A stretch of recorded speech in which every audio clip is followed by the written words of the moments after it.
Mahabub Nagar municipal మేయర్గా బాధ్యతలు చేపట్టిన మమత ప్రజల సంక్షేమమే తన ధ్యేయమని స్పష్టం చేశారు.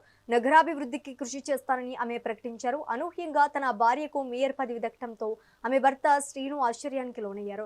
పాలమూరు మేయర్ మమతతో మా ప్రతినిధి Ramakonda face to face. Mahabubnagar తొలి మేయర్ ఏదైతే గూమాల్ మమత ఉందో మిగతా విషయాలు మనం అడిగే ప్రయత్నం చేద్దాం. మరి చెప్పండి అమ్మా, ఈసారి ముదిరాజ్ సమాజ వర్గానికి కాంగ్రెస్ పార్టీ ఫస్ట్ సారి కూడా మహబూబ్ నగర్ కార్పొరేషన్ మేయర్గా మీకు కేటాయించారు. ఎట్లా ఎట్లా అనిపిస్తుంది? ఈ మేయర్ పదవి రావడం నాకు చాలా సంతోషంగా ఉంది. సీఎం గారు రేవంత్ రెడ్డి గారి ఆధ్వర్యంలో, ఎన్ఎన్ శ్రీనివాస్ రెడ్డి గారి ఆధ్వర్యంలో నా 60 డివిజన్ కార్పొరేటర్లు నన్ను ఏకగ్రీవంగా ఎన్నుకున్నందుకు చాలా సంతోషంగా ఉంది. ఈ విజయం నా ఒక్కదాంది కాదు, అందరిది, 60 డివిజన్ల ప్రజలది. చాలా సంతోషంగా ఉంది నాకు. ముఖ్యంగా అంటే 75 సంవత్సరాల ఈ మహబూబ్ నగర్ మున్సిపాలిటీ నుంచి మొదటిసారిగా కార్పొరేషన్ ఏర్పడింది. దాంట్లో మీరు మేజర్గా ఏమేమి సమస్యలుగా ఎట్లాంటి మేయర్ పీఠాన్ని మీకు దక్కింది కాబట్టి మెయిన్గా ఎలాంటి సమస్యలున్నా దాని మీద మీరు ఎట్లా దృష్టి పెడతారు? ప్రతి ఒక్క డివిజన్కి నేను వెళ్ళి ప్రతి ఒక్క సమస్య తెలుసుకొని ఏ సమస్యలు ఉన్నాయి, ఏది చేయాలనేది ఆలోచన చేసుకొని వాళ్ళందరికీ చెప్తా, కలుస్తాను పక్క.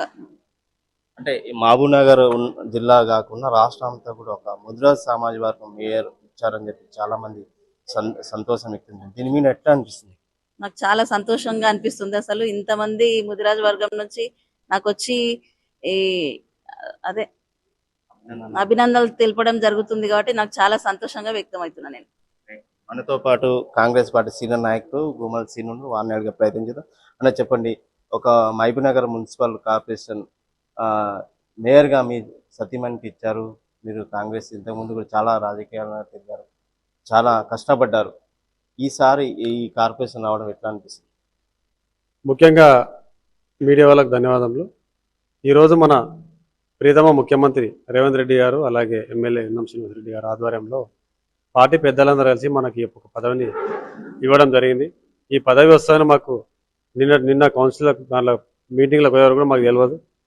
మా సామాజిక వర్గం ఇప్పుడు చాలా పెద్ద మొత్తంలో ఉంది. మహబూబ్ నగర్లో ముదిరాజ్ సమాజం మాకు ఇవ్వడం కూడా ఒక చాలా ఆనందంగా ఉంది. అలాగే ఎన్ఎం గారి ఆదేశాల మేరకు అన్ని మతాలకు అతీతంగా, కుల మతాల భేదం లేకుండా 60 వార్డులలో అన్ని పార్టీలు మనకి ఏకంగా ఎన్నుకున్నాం కాబట్టి ప్రతి ఒక్క పార్టీకి సంబంధించిన వార్డు కూడా మేము విజిట్ చేసి అంతటా కూడా ఎక్కడ సమస్యలు ఉన్నాయని నోటెడ్ చేసుకొని ఖచ్చితంగా మహబూబ్ పట్టణంలో మేజర్ సమస్యలు ఏమైనా ఫస్ట్ దృష్టి తీసుకుపోయి, ఎమ్మెల్యే గారు దృష్టి తీసుకుపోయి అత్యధికమైన ఫండ్ తీసుకొచ్చి మార్నర్లో ఒక 60 వాళ్ళని చక్కగా ఒక రూపుదిద్దే విధంగా నేను ముందుకు సాగుతున్నా. అలాగే ఈ 60 మందిని కూడా మా సతీమణితో పాటు నేను కూడా ఆమెకు చౌదరి వాడుగా ఉంటూ 60 మంది కూడా కలుపుకపోయే విధంగా ఒక యూనిటీగా తయారు చేసి ఏ వాళ్ళ ఏం సమస్య ఉందని దానికి క్షుణ్ణంగా పరిస్థితి. మామూలు ఏమిటంటే తాగునీటి సమస్య, లైట్లు, డ్రైనేజ్, అండర్గ్రౌండ్ డ్రైనేజ్, కొన్ని సమస్యలు మేజర్గా ఉన్నాయి.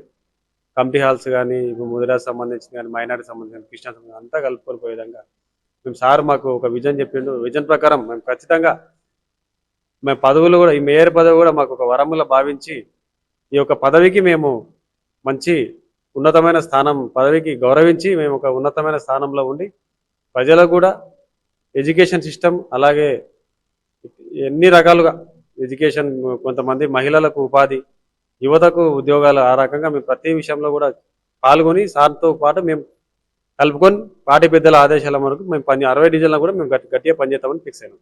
అంటే ముఖ్యంగా కాంగ్రెస్ పార్టీ మెయిన్గా అధికారంలోకి వచ్చిన తర్వాత కూడా మెయిన్ మహిళలకు ప్రోత్సహించింది. మహిళలు కావచ్చు, ఎన్నో స్కీమ్స్ తీసుకొచ్చింది. ఇప్పుడు మేయర్ పీఠం కూడా మహిళలకు ఇవ్వడం, మీ మిసెస్ మేయర్ కావడం ఎట్లా ఉంది? గతంలో మీ ప్రభుత్వం అంటే ఎప్పుడు కూడా మహిళలకు ఇంత పెద్ద పీఠం వేయలేదు. మహిళలు కూడా మన పురుషులతో సమానంగా ఈరోజు మనకు ఈ లెక్క చూస్తే మీకు అర్థమైపోతుంది. మేయర్ ఉంది, అలాగే 31 సీట్లు మా మామనార్ కార్పొరేషన్ మహిళలకు ఇవ్వడం జరిగింది. దీనిపైన మహిళలు కూడా ఎన్ఎం శ్రీనివాస్ రెడ్డి గారికి, అలాగే మన సీఎం రేవంత్ రెడ్డి గారు కూడా చాలా రుణపడి ఉన్నారు. వాళ్ళు కూడా చర్చనీయాంశంగా మారింది. ఈ మహిళలది కూడా 31 రావడం అంటే కూడా మామూలు మాట. అలాగే ఇక్కడ మమతా గారు కూడా ఈ యొక్క సీట్ రావడం అనేది, మేము మధ్యతరగతి కుటుంబం, మేము మామూలు సాధారణమైన వ్యక్తులము, మా యొక్క క్రమశిక్షణ గుర్తించి ఈరోజు ఈ పార్టీ ఈ యొక్క పెద్ద బాధ్యత మాకు అప్పయ్యారు కాబట్టి మేము కూడా ఈ బాధ్యతని భుజాలపై మోస్తూ అందరి ప్రజలకు మేము సేవ చేసే విధంగా ముందుకెళ్తాం. రైట్. ఏదైతే కాంగ్రెస్ పార్టీ అధిష్టానం ఏదైతే మాకు మొదటిసారిగా అవకాశం కల్పించారో, ఒక మధ్యతరగతి కుటుంబం, ఒక సామాజిక వర్గం ఏదైతే మహబూబ్ నగర్ అంటేనే పండుగ సాయిన ఒక సామాజిక వర్గం ఏదైతే ముదిరాజు సామాజిక వర్గం ఉందో, ఆ సామాజిక వర్గానికి మేయర్ పీఠం ఇవ్వడం చాలా సంతోషంగా ఉంది.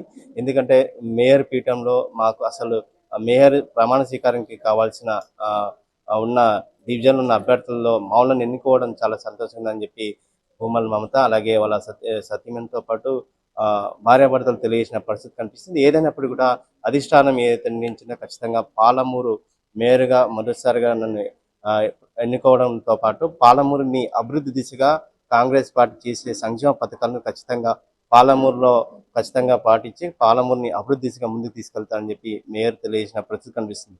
వేడిజన శివరామకొండ, మెగా 9 మహబూబ్ నగర్. ప్రస్తుతం